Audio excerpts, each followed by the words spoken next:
Je suis Eric Paulson. Bienvenue à la première partie de Combat Submission Wrestling.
Je suis Eric Paulson et je réside actuellement à Los Angeles, en Californie. J'ai commencé dans le Minnesota, puis à Los Angeles pendant 20 ans. Je m'entraîne avec Dan Inosanto et j'enseigne à la Dan Inosanto Academy. Je m'entraîne également avec les Machado Brothers et j'ai un gymnase à Orange, en Californie.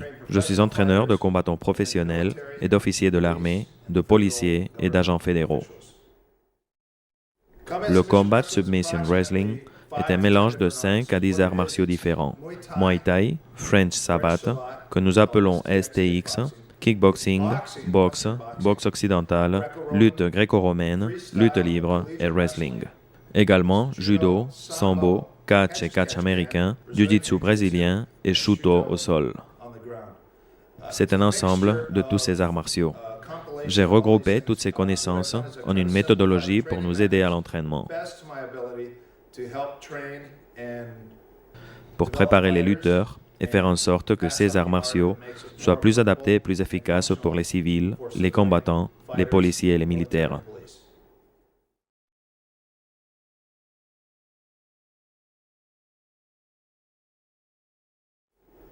La première chose que nous allons voir, ce sont les exercices pour passer des techniques offensives de coups au clinch, c'est-à-dire les techniques de coups de poing dans le grappling.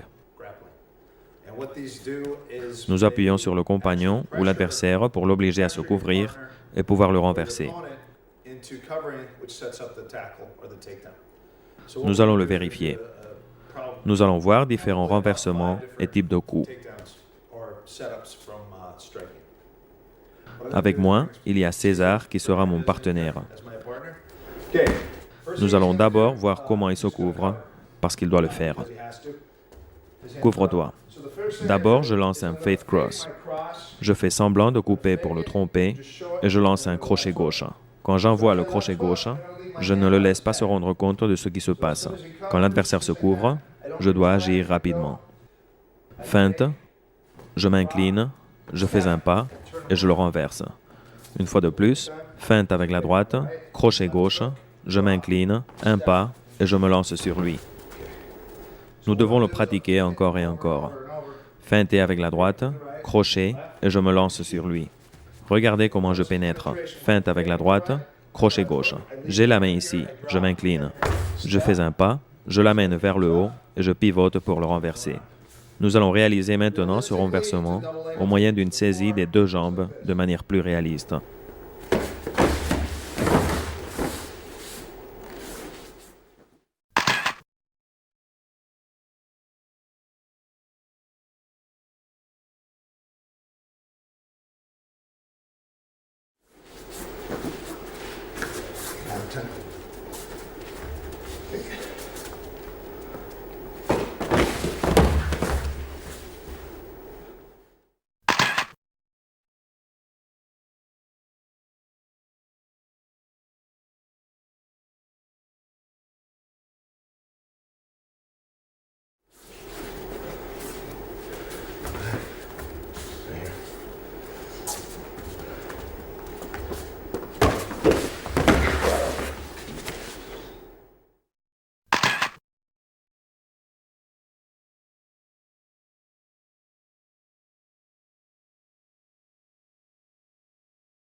Le deuxième exercice que nous allons faire est une combinaison de 3 coups de poing.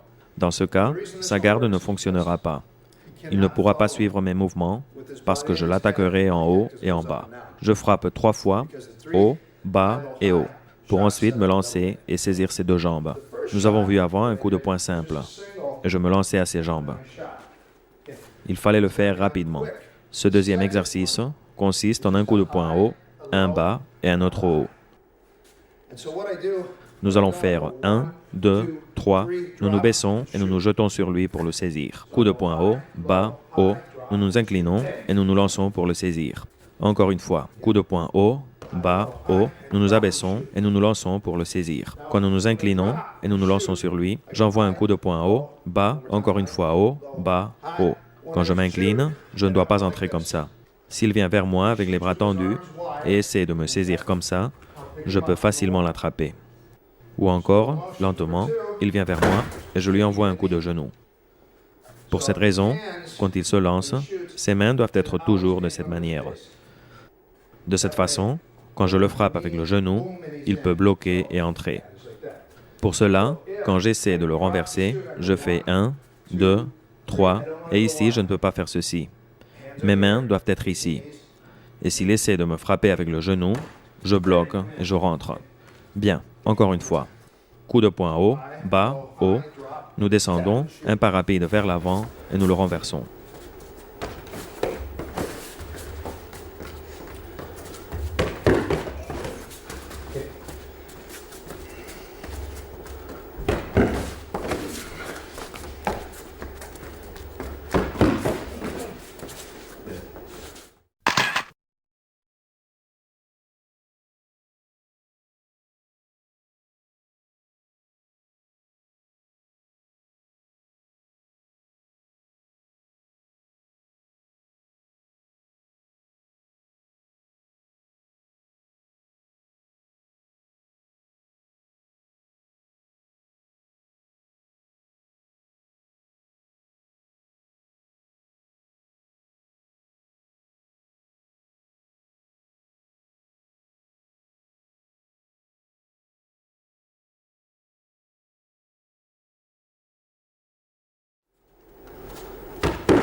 Nous allons maintenant voir les takedowns avec un camarade. Nous allons voir 3 finalisations différentes. En tout, il y en a 4. Si nous avons en face de nous quelqu'un de grand, place-toi en face, s'il te plaît. Quand je frappe avec les poings, j'entre droit et je le pousse vers l'arrière.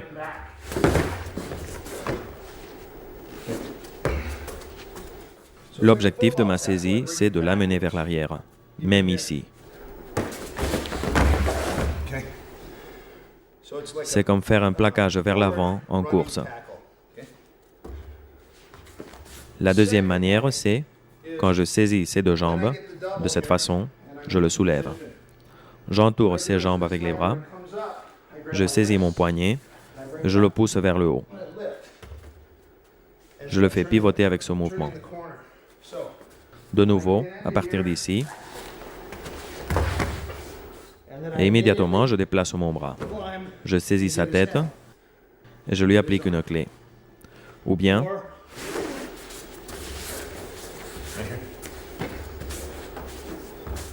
à partir d'ici, quand je le renverse, je me colle à lui, je me place au-dessus et je passe cette main par-dessous. de cette manière. Je dois maintenir la tête baissée, parce qu'il peut me frapper avec le genou. Tête en bas pour éviter son coup de genou. Il peut également me frapper à la tête. Pour l'éviter, je le frappe à l'estomac. Maintenant, je passe au-dessus. À partir d'ici, je peux le frapper.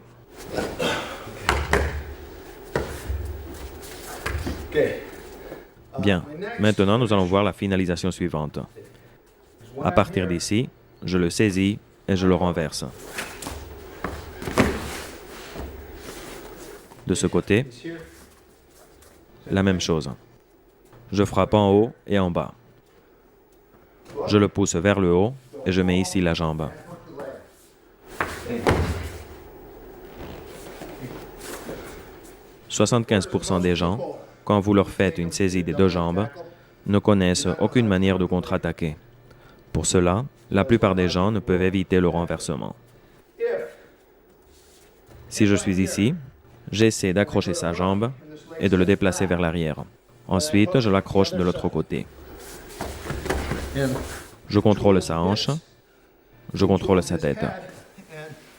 Et j'applique une clé de bras comme cela. Une clé à l'épaule et par-dessous de la hanche. À partir d'ici, il peut encore me frapper, de sorte que je vais chercher une position plus favorable pour pouvoir le finaliser. Souvent, depuis cette position, il ne pourra pas me frapper. S'il bloque avec le genou pour que je ne puisse pas passer à la montée, je le frapperai avec mon genou. Encore une fois, je le frappe avec le genou de cette façon, et comme ça, je peux entrer et passer à la montée. La troisième option que nous allons voir, c'est pour quand nous entrons de cette manière. Parfois, nous avons la tête ici, à l'intérieur. Nous allons le pivoter en tournant notre genou. En faisant cela, je me déplace de cette façon, en pivotant pour l'amener au sol.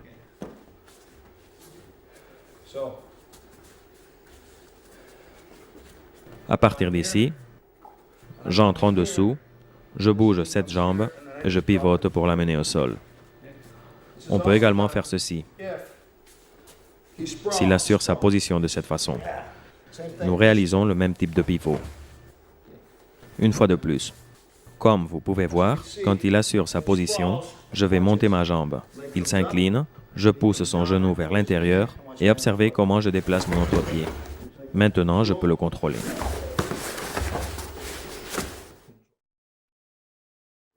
Nous allons repasser les finalisations utilisant la saisie aux deux jambes.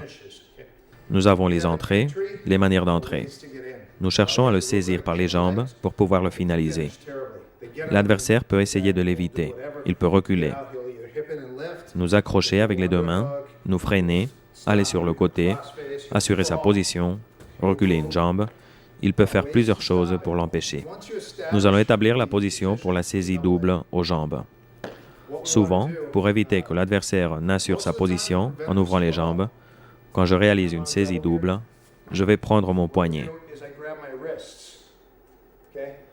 À partir d'ici, s'il essaie de se coucher pour ouvrir les jambes, il m'est très facile de le retenir et je peux facilement le renverser. Si pas, souvenez-vous que la saisie des deux jambes peut devenir une saisie d'une jambe. Je pourrais alors le soulever pour le renverser. Mais maintenant, je vais vous montrer une autre chose. S'il a les jambes plus séparées, je saisis alors son autre jambe et je le renverse. De la saisie double, vous passez à la saisie simple et de celle-ci à la saisie double. J'attaque de la même manière. J'entre ici et je réalise une saisie double pour le renverser. Si je réalise la saisie double et qu'il recule la jambe, je peux faire la saisie simple d'une jambe. De double à simple, de simple à double. Bien, la première finalisation, encore une fois. J'entoure ses jambes avec le bras et je saisis mon poignet ici. Je lève la jambe et je le soulève. Je tourne et au sol. Contrôle. Numéro 1, je reste collé à lui. Contrôle. Ici, et il poussera ma hanche. Ça va. Il pousse ma hanche et ma tête vers l'arrière. Je dois contrôler ses hanches pour qu'il ne puisse pas s'échapper. Je vais faire ceci. Je vais à partir d'ici, jusqu'ici et ici. Et nous avons le premier contrôle. C'est l'un des contrôles les plus efficaces. Le deuxième type de contrôle, depuis cette position, je vais à ses hanches, et quand il se protège à la tête, je passe mon bras par-dessus, l'autre en dessous de ses hanches, et contrôle numéro 2. C'est un très bon contrôle, très fort pour la position croisée. Par-dessus et par-dessous. Et voici la clé à la tête. C'est une bonne position. Beaucoup de gens frappent également avec l'épaule, de cette manière. Une autre alternative consiste à écarter son bras pour le frapper avec le poing. Nous pouvons également immobiliser la tête ou appuyer et frapper. Également, coup de poing et coup de genou à partir d'ici. Ce sont quelques-uns des trucs que nous pouvons employer, mais je vous conseillerais à partir de cette position de contrôler son corps. J'ai ses jambes, maintenant je veux sa tête. Une autre chose que nous pouvons faire à partir d'ici, c'est passer la jambe par-dessus des siennes et réaliser ce contrôle. Maintenant, il ne peut pas me pousser. Je vais monter lentement, il me pousse, et je vais monter jusqu'à sa tête pour le contrôler. Depuis le contrôle des deux jambes, je vais monter et j'ai le contrôle. Je vais monter jusqu'à le contrôler. Ou bien, à partir d'ici, je passe la jambe par-dessus et figure 4 aux jambes.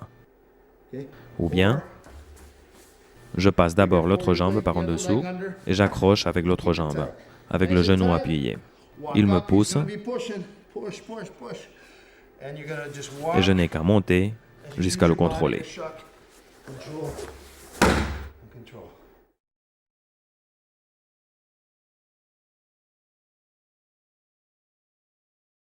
Une erreur très commune que les gens commettent dans les saisies doubles ou dans les entrées, c'est d'entrer de très loin. Que se passe-t-il? Supposons que je vais mal, je suis fatigué ou désespéré. J'entrerai depuis cette distance, ou même depuis la distance de coup de pied. C'est bien, mais nous sommes très loin. Il peut réagir et parer mon attaque très facilement. Il peut se jeter en arrière, retirer la jambe, m'accrocher les deux bras ou me saisir. Il peut faire beaucoup de choses pour me retenir. Mon objectif primordial, c'est d'obtenir une distance équivalente à la longueur d'un bras. À partir d'ici, je peux le frapper ou me laisser frapper. Cela me permet d'entrer dans la distance pour pouvoir réaliser une saisie double ou simple. La distance est équivalente à la longueur d'un bras. Ce que je peux faire également, c'est prendre comme référence le centre de son corps. Je peux m'incliner et le frapper et faire un pas pour entrer. Un excellent exercice que vous pouvez faire quand vous avez un camarade et que vous vous entraînez, c'est cet exercice d'attaque. À une distance d'un bras, mets-toi en face de moi, il plie les bras comme ceci. Ce que je vais faire, c'est m'incliner et attaquer.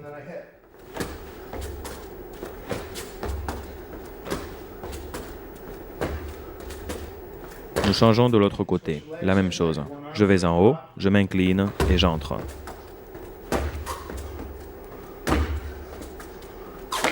Nous allons le voir de ce côté.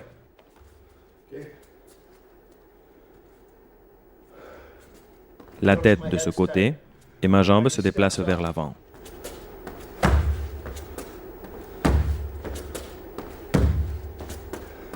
Bien, saisis des deux jambes, d'une jambe et de torse, ou seulement de torse. Torse, jambe et torse, ou les deux jambes. De l'autre côté, les deux jambes, torse, jambe et torse. Jambe et torse. Les deux jambes, torse. Cet exercice de renversement peut être utilisé comme un échauffement. Je le répète habituellement plusieurs fois. En haut, je m'incline et j'entre. Un autre exercice que je pratique, c'est je mets ici la tête, cette main ici, et je me déplace latéralement en poussant le camarade. Maintenant de l'autre côté. Cela me permet, quand j'attaque, de me déplacer en poussant de l'autre côté. Encore. C'est tout un travail de jambes.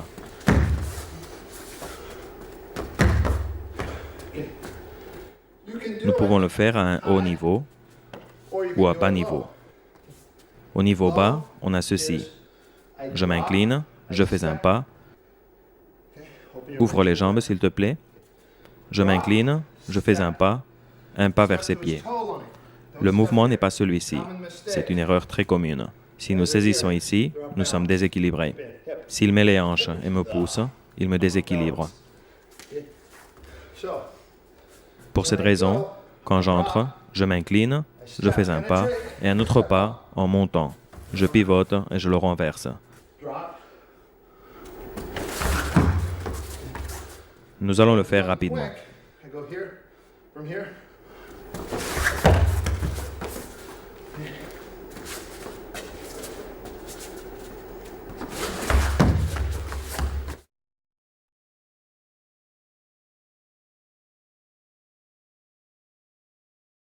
Bien.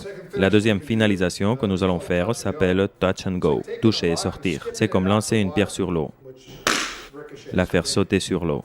Vous ne pouvez qu'effleurer le sol avec le genou. Nous allons le voir, c'est comme ceci. Un pas en touchant avec le genou. Je m'incline, je fais rapidement un pas. Je m'incline. Je m'incline. Je m'incline, je fais rapidement un pas. Nous allons le faire de face. Je m'incline, un pas et nous allons sur le côté. Nous allons faire une double saisie. À partir d'ici, nous poussons vers le haut et nous sortons.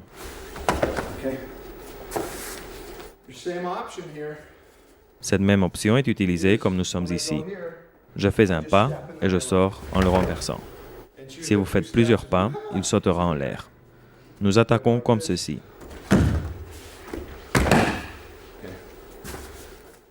Le mouvement, c'est 1 et 2.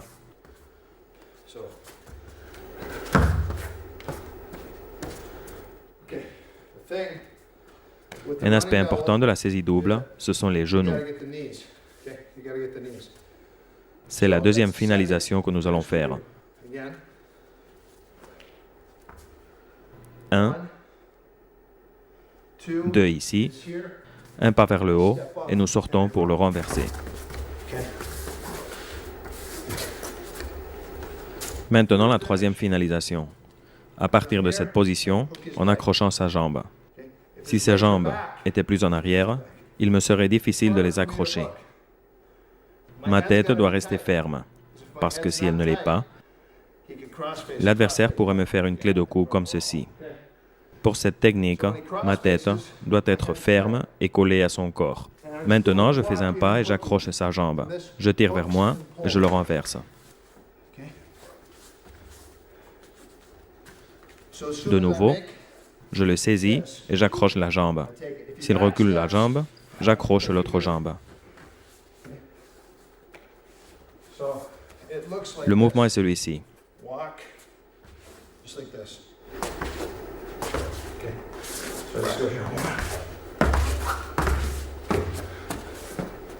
Je m'incline, un pas, un autre pas.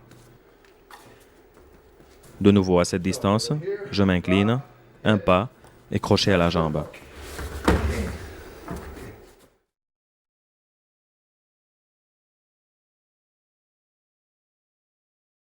Bien. Une autre technique que j'aime bien employer face à une séquence de points de l'adversaire, c'est la saisie de corps, ou la saisie avec la tête à l'intérieur. Ce sont deux manières d'entrer. Nous allons voir comment elles fonctionnent. Quand votre adversaire lance ses poings, Par exemple, un jab, nous écartons son bras et nous entrons de cette façon avec la tête à l'extérieur. Nous accrochons son corps et crochet à la jambe. C'est une technique très habituelle. Mais la technique que je préfère, c'est celle qui consiste à entrer avec la tête à l'intérieur, parce qu'il lui sera plus difficile de contre-attaquer. Si je rentre avec la tête à l'extérieur et qu'il replie son bras avant que je ne rentre, il pourra m'envoyer un autre coup de poing ou pivoter pour m'attraper par le dos. Vous devrez le faire rapidement. Vous pouvez également employer cette technique face à un cross du droit. C'est probablement ma saisie favorite. Je peux le soulever ou accrocher sa jambe. Je peux le renverser de nombreuses manières. Normalement, je préfère soulever l'adversaire pour ensuite le jeter par terre. Cette technique est utilisée défensivement. Offensivement, nous allons faire une saisie avec la tête à l'intérieur. Notre tête ira à l'intérieur de ses bras. Dans la technique précédente, la tête va à l'extérieur de son bras.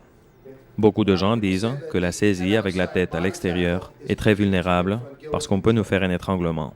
C'est vrai si nous maintenons les hanches séparées de l'adversaire et la tête penchée. Voyons un exemple. Si ses hanches sont ici quand je réalise la technique et qu'il maintient sa tête en dessous en réalisant la saisie, je peux reculer mes hanches et faire ceci. Mais s'il maintient ses hanches collées à moi et la tête redressée, il m'est très difficile de l'étrangler. Il peut accrocher ma jambe ou pivoter pour me soulever ou me saisir de dos. Maintenez la tête haute. Une autre erreur très commune, c'est face à un jab. Si nous entrons de cette façon, on nous fera un étranglement parce que nos hanches sont très éloignées. La manière correcte de le faire, c'est entrer et maintenir la tête en haut, en collant les hanches au corps de l'adversaire. À partir d'ici, je peux accrocher sa jambe, le soulever ou le pivoter et le renverser pour terminer au-dessus de lui. Nous allons voir maintenant la saisie avec la tête à l'intérieur. Cette technique doit être réalisée de la manière suivante. Je vais placer le front sur cette zone de la poitrine. Nous pouvons lever la tête pour le frapper au menton. Ce sera un coup de tête accidentel, mais seulement accidentel. Nous allons voir la technique. J'envoie un jab bas, un jab puissant au niveau bas. Maintenant, feinte avec un jab bas. J'envoie un point droit haut. Je fais un pas avec la tête à l'intérieur et nous avons la saisie. Maintenant, depuis cette position, nous pouvons accrocher sa jambe ou lever notre jambe de cette façon. Nous frappons sa jambe et nous avançons pour le renverser. Le principal problème, quand nous réalisons cette technique, est le suivant. Quand nous entrerons, nous ne le ferons jamais avec la tête sur le côté. Nous entrerons de face, avec le front sur sa poitrine. Ensuite, nous tournons la tête et nous la glissons vers le haut.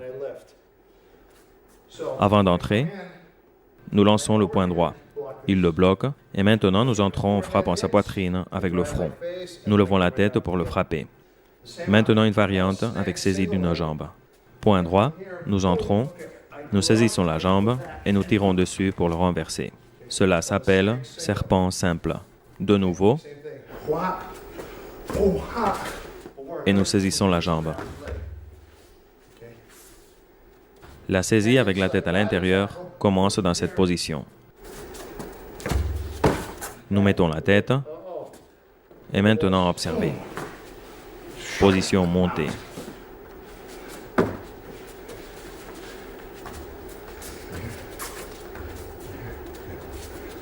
Bang! Mount.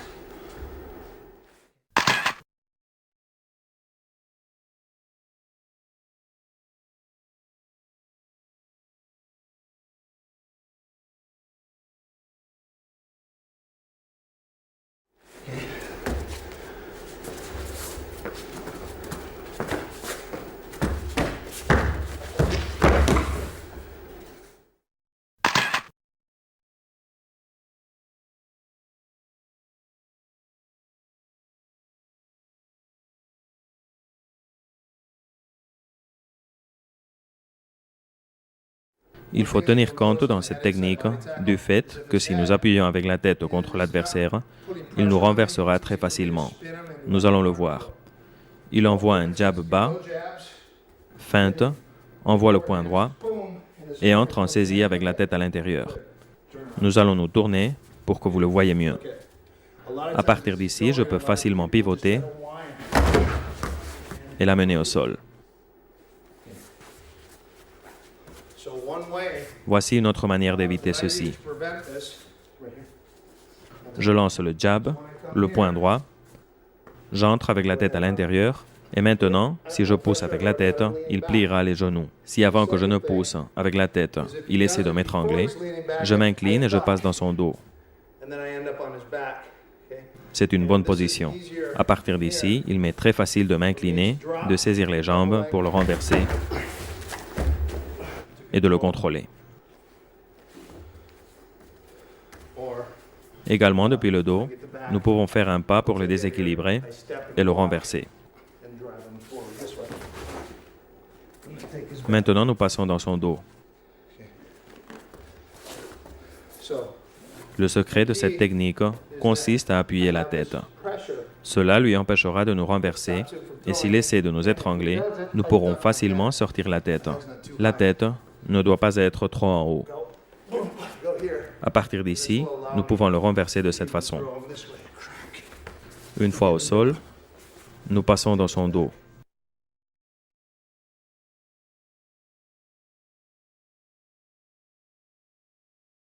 Voyons la dernière projection.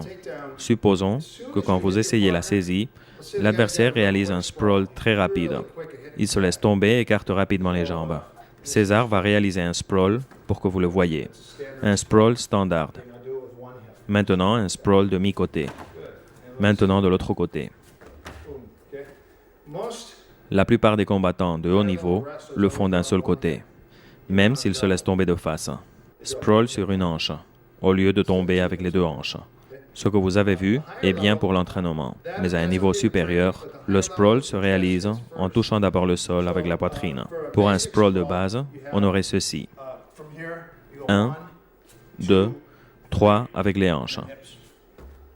Vous envoyez des coups de poing, sprawl, et vous vous relevez de nouveau. Le sprawl simple, c'est la même chose, mais vous tombez de côté, en vous appuyant sur une jambe. La même chose de l'autre côté. Mais dans la réalité d'un combat, quand l'adversaire se lance sur vous et que vous faites le sprawl, n'appuyez d'abord les mains. Le mouvement est comme celui d'un ver de terre. Vous le ferez de cette façon. La même chose si nous le faisons de côté. La même chose de l'autre côté.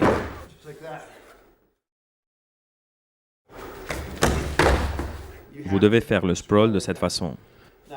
Maintenant, observez ceci. Si mon sprawl n'est pas assez rapide, quand j'essaie de le réaliser, l'adversaire peut m'attraper. Il peut saisir mes jambes. Il peut me faire tourner et me renverser.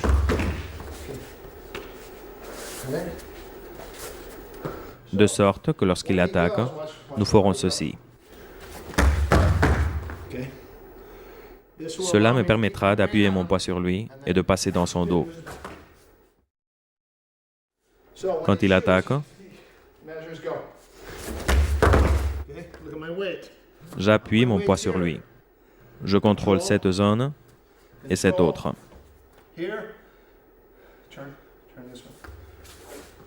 Nous le contrôlons au moyen de notre poids et de l'appui du genou. Ceci n'est pas correct.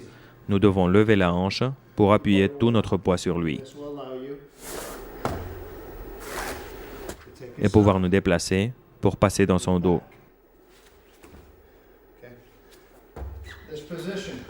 Cette position nous permet d'effectuer un pivot avec l'un ou l'autre genou. Maintenant, nous passons dans son dos pour le contrôler. Nous allons le faire rapidement. Poids du corps et nous passons dans son dos.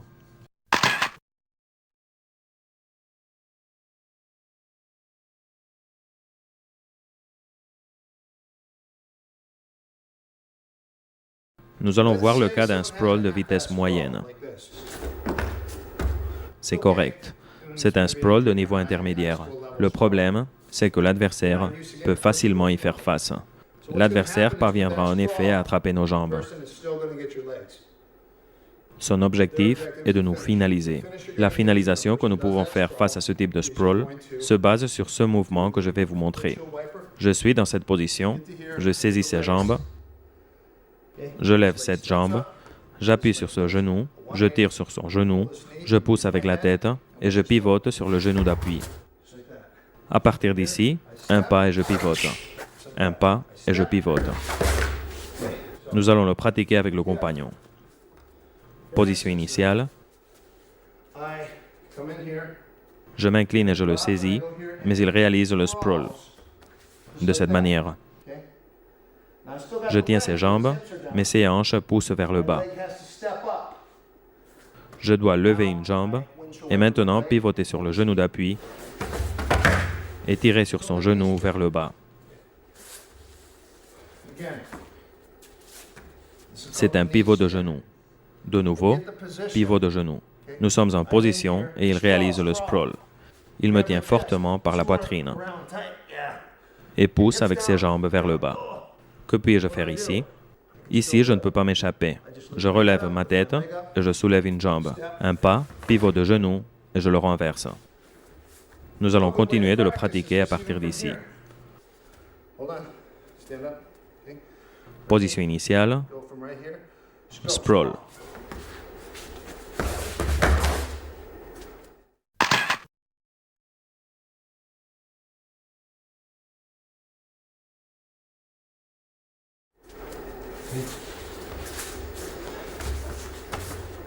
Ready?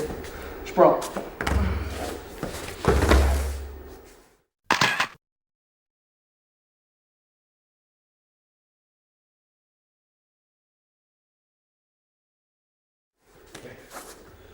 Ce que cela nous apprend, c'est à maintenir la tête dans la position correcte.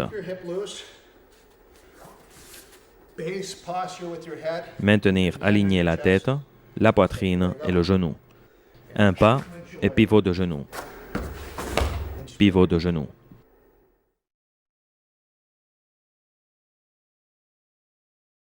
Nous allons maintenant faire une révision de ce que nous avons vu. Je vous montrerai 3 techniques. Il en existe 5 qui sont celles qui me plaisent le plus, mais nous nous sommes centrés sur 3 techniques. Il est possible qu'en connaissant les 3, 2 et même seulement une, cela vous fonctionne toujours. Ce sera mieux qu'en connaître 5 ou plus qui ne fonctionnent jamais, parce que vous ne les maîtrisez pas à la perfection. Vous devez obtenir des hauts pourcentages de succès. Je vais travailler avec le compagnon qui bloquera mes coups de poing. La première technique était feinte, coup et saisie.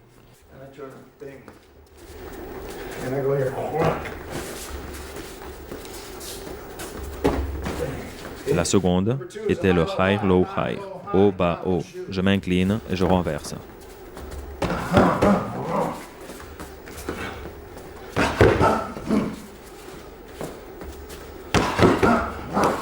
La troisième, jab en bas.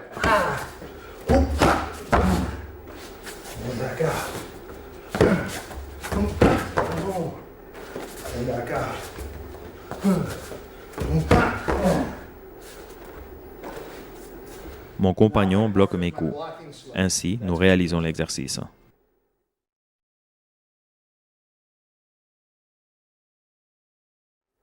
Nous passons maintenant au chapitre des soumissions de cette cassette vidéo.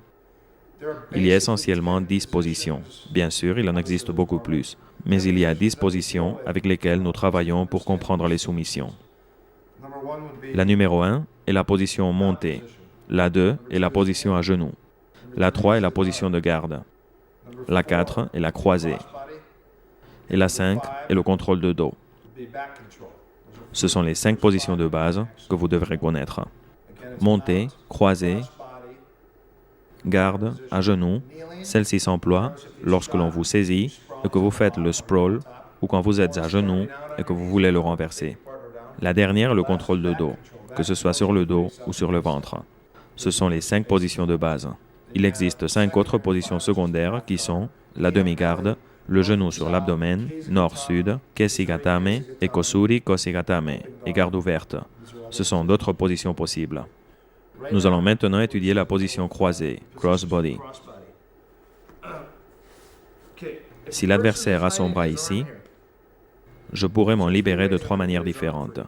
La première, j'amène ma main en dessous de son bras est ici, j'amène ma main en dessous, à l'intérieur de son coude, je saisis mes mains et je pousse pour me libérer de la saisie.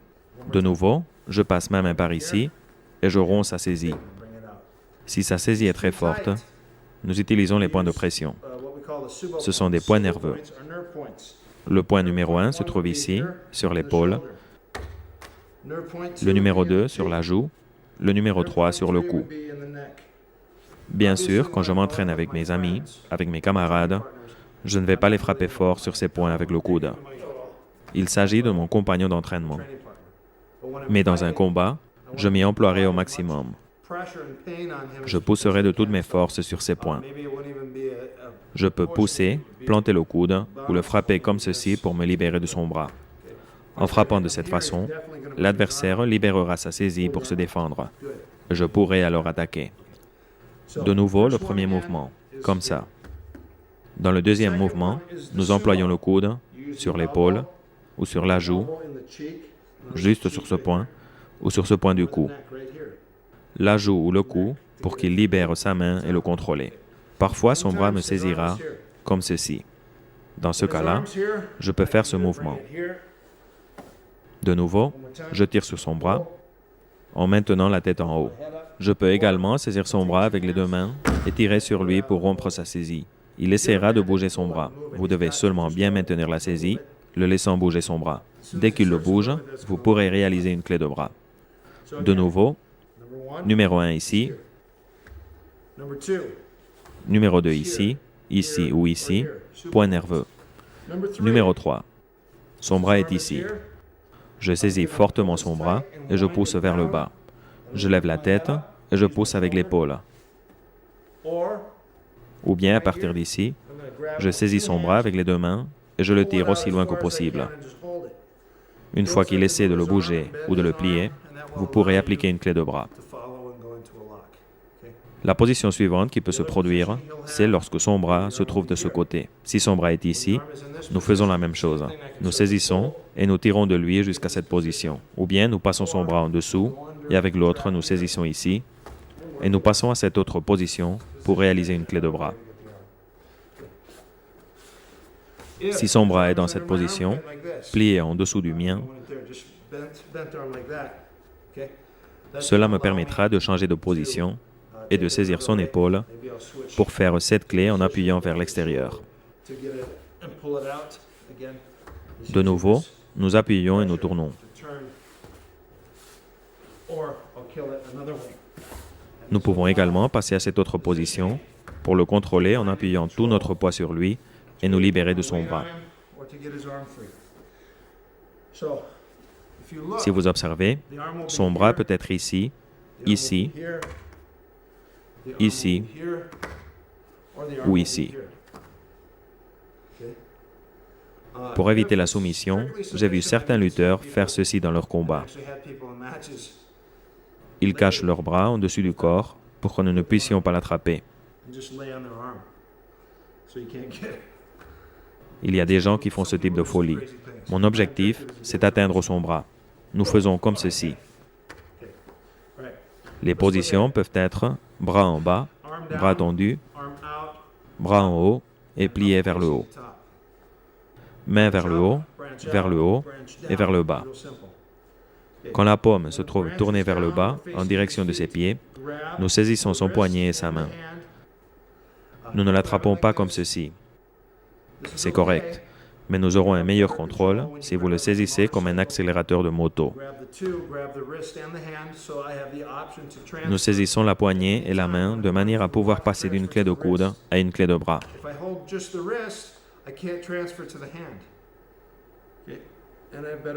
Nous avons un meilleur contrôle en saisissant les 2 zones simultanément.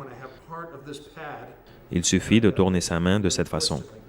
La première chose, ce sera de tourner, mettre le bras, lever son bras aussi haut que possible, le lever derrière son dos. Le secret, c'est de ne pas pivoter son bras, mais de lever son coude et de tirer son bras vers le bas. S'il maintient son bras raide, Je pousse de cette manière. Si vous observez, le mouvement finalise avec une clé de poignet. Nous pouvons enchaîner avec une clé de doigt, une clé de doigt. De nouveau, vous maintenez son coude en haut et vous tirez son poignet vers l'extérieur. La deuxième option est similaire. Je saisis ici, ou si son bras est très gros, je le saisis avec les deux mains, ou je le saisis comme ceci. 3 positions possibles. 1, 2, 3. Nous levons son bras, nous levons, ou bien figure 4. Supposons maintenant qu'il ne me laisse pas le tourner pour réaliser la clé. Je lève ma jambe par-dessus sa tête et je glisse mon pied vers l'arrière pour pousser sa tête. Je parviendrai ainsi à le pivoter pour réaliser la clé de bras. 2 manières de le faire. Saisir son bras, ne laissez pas le coude ici. Amenez-le ici, en haut, et jetez-vous en arrière. Maintenez fortement le coude et clé de bras. Deuxième option, le pied au-dessus de la tête et pression sur le bras. Ou bien vous saisissez son coude et vous tirez vers l'arrière. Quand l'adversaire a le bras tendu, ce sera beaucoup plus difficile de réaliser cette clé, de sorte que nous faisons une figure 4. Observez que mon aisselle se trouve sur son épaule. Voici la position. Je place mon avant-bras, l'os radial, en dessus de son coude, sur le tendon du triceps, juste sur le coude. Il y a 2 manières de le faire. Si je suis ici et qu'il maintient son bras ready, je place ici ma main avec le pouce vers le haut et clé de figure 4. Cette clé et nous finalisons. Voyons l'autre manière de le faire. À partir d'ici, s'il tend son bras, je place mon bras autour de son coude et je tire son bras vers le bas de cette façon. Le mouvement est le suivant, ou dans cette autre direction. La première manière, avec son pouce ici, et la deuxième manière, en entourant son coude et en poussant son bras vers l'extérieur. Nous partons de cette clé sur son bras, et quand il tend le bras, nous appuyons de cette façon. Nous pouvons finaliser avec une clé de poignet, ou enchaîner avec une clé de doigt. Pour les entraînements, nous ferons la clé sur 2 ou 3 doigts pour ne pas blesser notre compagnon. Nous pouvons casser son articulation ou lui tourner le doigt pour le casser. Pour réaliser un contrôle, il suffit de saisir 2 doigts pour le contrôler. Également avec une figure 4 pour un meilleur contrôle. 1. Et nous finalisons avec une clé de poignet et une clé de doigt. Position 2. Position 3. Le pied au-dessus de la tête. Si je tourne son bras de cette façon, nous passons à cette position. La deuxième option consiste à amener ici son bras et à pousser de cette façon. Nous finalisons avec une clé de poignet. On appelle cela un chicken wing ou également clé de marteau, ou des garami, clé de bras ou clé d'épaule.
Good.